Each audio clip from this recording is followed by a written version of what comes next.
সকলের প্রতি রইল সালাম। আজকে আমি একটা গুরুত্বপূর্ণ বিষয় নিয়ে আপনাদের সকলের প্রতি সকলের জন্য একটা বিষয় আলোচনা করতে যাচ্ছি।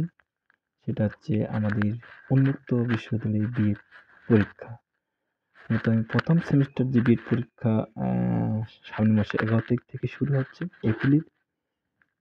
তো আমি সেই বিষয় নিয়ে একটু আলোচনা করব। তো ১ম পরীক্ষা মূলত আমাদের সবাই জানি আমরা অলরেডি সবাই রুটিন পেয়ে গেছি যে মাধ্যমিক শিক্ষা ১৪০১ বিষয় করে পরীক্ষা হচ্ছে। তো আমি মাধ্যমিক শিক্ষা বিষয় নিয়ে একটু আলোচনা করতে যাচ্ছি। আমি মূলত বেশ কয়েকটা আপনাদের ভিডিও দিব। আশা করি আপনারা যদি ভিডিওগুলো নিয়মিত একটার পর একটা পর্যায়ক্রমে দেখেন, আশা করি আপনাদের ভুল ছাড়া পূর্ণাঙ্গ প্রস্তুতি সকলে হয়ে যাবে।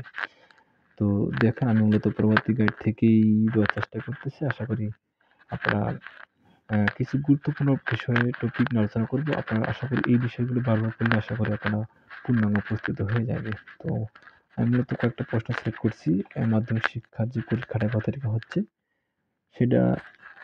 সেটার প্রথম একটা প্রশ্ন আমি রচনামূলক প্রশ্ন, যেমন সংকীর্ণ ও ব্যাপক অর্থে শিক্ষা বলতে কি বোঝায়। তো আমি আপনাদের বিষয়টা একটু বুঝিয়ে দেওয়ার চেষ্টা করব সংক্ষেপে। ২১ পৃষ্ঠা।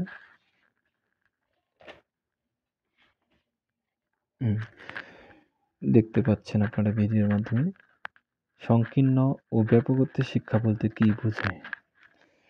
তো সংকীর্ণ অর্থে শিক্ষা বলতে ব্যক্তি বা শিক্ষার্থী অর্জিত সনদ নির্ভর শিক্ষা চেতনাকেই বোঝানো হয়। অর্থাৎ আমি সংক্ষেপে বলতেছি, সংকীর্ণ অর্থে শিক্ষা বলতে কোনো একজন ব্যক্তি বা শিক্ষার্থী যখন কোনো একটা প্রতিষ্ঠান থেকে যা শুধু সনদ অর্জন করার জন্য শিক্ষা গ্রহণ করে থাকে, সেটাই হচ্ছে মূলত সংকীর্ণ অর্থে শিক্ষা। আর ব্যাপক অর্থে শিক্ষা বলতে যখন একজন শিক্ষার্থী জ্ঞান আহরণের জন্য পাশাপাশি ব্যক্তি, পরিবার, সমাজ তথা রাষ্ট্রের উন্নয়নের জন্য জ্ঞান অর্জন করে, সেটা হচ্ছে ব্যাপক অর্থে শিক্ষা। তো আশা করি আপনারা বুঝে গেছেন। তারপরে আপনাদের অন্য একটা প্রশ্ন, এটা গুরুত্বপূর্ণ। দেশীয় শিক্ষা বলতে কি বোঝায়? দেশীয় শিক্ষা বলতে কি বোঝায়?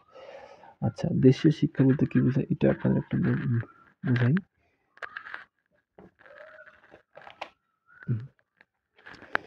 দেশীয় শিক্ষা বলতে আমি সংক্ষেপে বোঝাতে চাচ্ছি যে এটা মূলত একটা গত ২০২০ সালে উন্মুক্ত বিশ্ববিদ্যালয় বিএড পরীক্ষায় প্রথম সেমিস্টার পরীক্ষায় এসেছিল। এটা আপনারা একটু গুরুত্ব দিবেন। দেশীয় শিক্ষা বলতে কি বোঝায়? দেশীয় শিক্ষা বলতে যে শিক্ষাটা দেশের প্রচলিত ধর্ম, রীতিনীতি, কৃষ্টি, সংস্কৃতি, ভাষা, সমাজ ব্যবস্থা, আবহাওয়া ও মানুষের চাহিদার উপর ভিত্তি করে গড়ে ওঠে, সেটা দেশীয় শিক্ষা।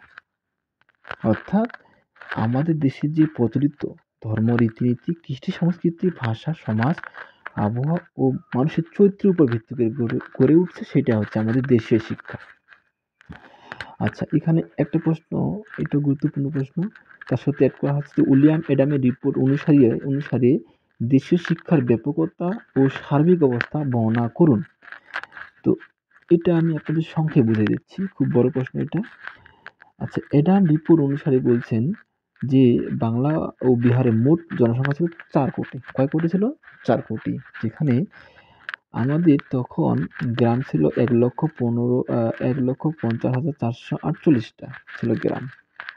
আচ্ছা, তো আর শিক্ষা প্রতিষ্ঠান ছিল ১ লক্ষ। শিক্ষা প্রতিষ্ঠান ছিল কয়টা? ১ লক্ষটা। আচ্ছা, এখন ৪ কোটি লোকের জন্য আমাদের শিক্ষা প্রতিষ্ঠান কিন্তু ১ লক্ষটা। ভালো করে একটু খেয়াল করবেন।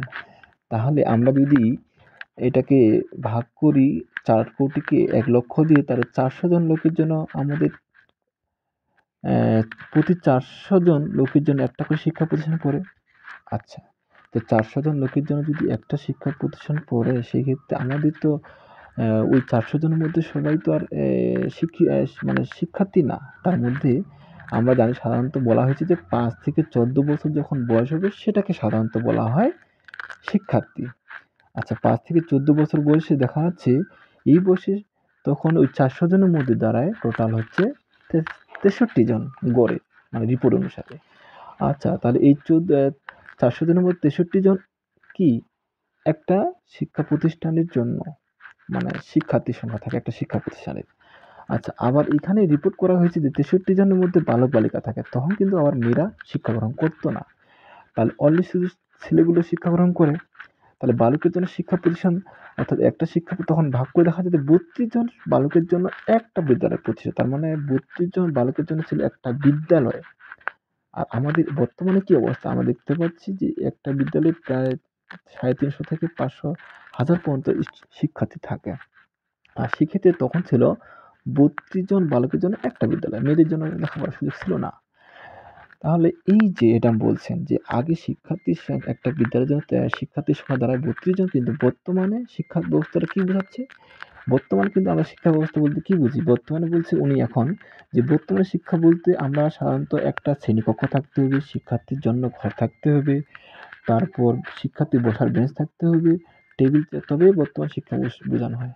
তো এইটাই মূলত এটা বোঝাতে চাইছেন যে এটা আমি রিপোর্ট অনুসারে দেশের শিক্ষা ব্যবস্থাটার ব্যাপকতা ও সার্বিক অবস্থা কি। আশা করি বিষয়টা বুঝতে পারছেন। পরীক্ষায় আশা করি অবশ্যই লিখতে পারবেন। তো আসলে আমি ভিডিওগুলো ৬ মিনিট ৫ মিনিট করতে চাচ্ছি। অলরেডি ৬ মিনিট হয়ে গেছে। পরের ভিডিওতে আপনারা দেখিয়েন। সবাই ভালো থাকবেন। ধন্যবাদ সকলকে।